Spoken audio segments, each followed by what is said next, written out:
Welcome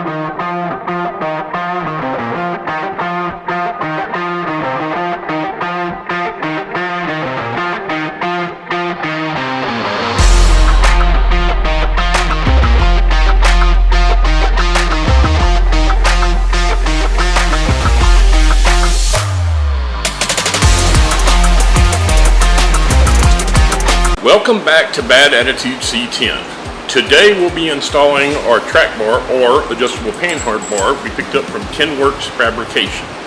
This one is actually a double adjustable, has heim joints on both ends, and it's longer than the factory one. And our bracket, instead of being on the rear end, will be moved over to our lower trailing arm on the passenger side of the vehicle.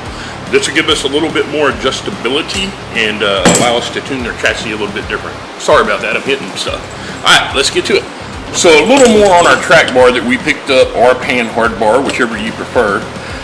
It's kind of unique. It's made for the 60 through 72 C-10 pickups by Kenworks Fabrication. It measures 34.5 inches to 35.5 inches center to center with adjustable heim joints on both ends. He makes it out of 1.25 inch heavy wall DOM tubing, and they're fully TIG welded. So both ends do have heim joints, and it's a nice quality piece. Alright guys, before we can install our Panhard bar, we're going to go ahead and remember the heim joints. You're going to have one that's left hand thread and one that's right hand thread, so be sure you grab the right one. Again, just to be sure that these do stay free spinning and everything, we're going to apply just a small amount of anti-seize.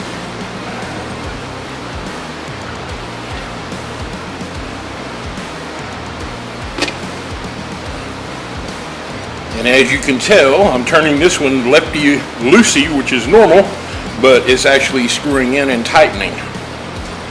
So, we got that one in. We're going to go ahead and jam that guy down just a little by hand. Which means our other one is going to be the normal, standard, everyday righty-tighty.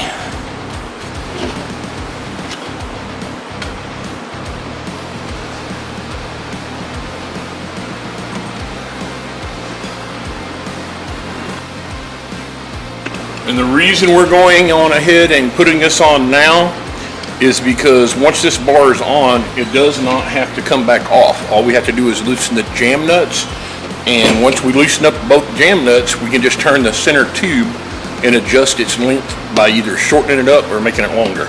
So therefore we don't have any rework. So let's get on over there and get it mounted.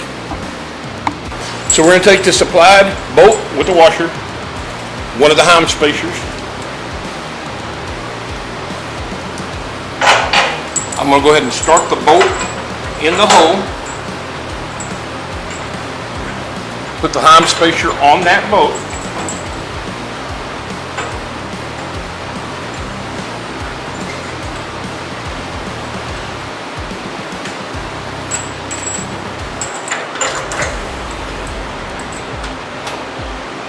And once we get that started through, we're going to take the other heim spacer and slide it in on the other side. And eventually we'll line it up with the other side of the hole.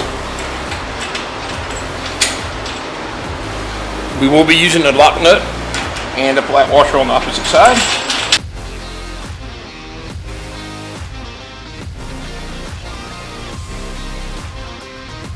Now let's go ahead and move to the other side. This should be about it.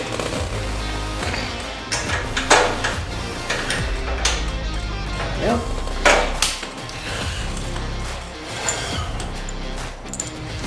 So again, we're going to start with the bolt and a washer and one of the spacers for the heim.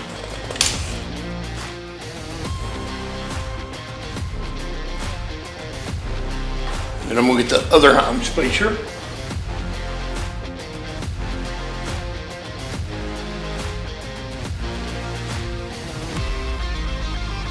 See if I can give it a little persuasion with the dead blow.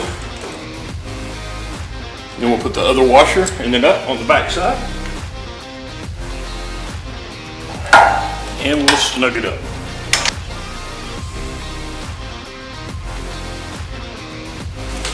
Guys, generally what we would do now is once everything was set up and we actually had the truck at ride height, we would take a tape measure and we would measure from the spot in the center of our axle tube to the frame and come out to where the rotor is, and we'd want it to read the same measurement on both sides.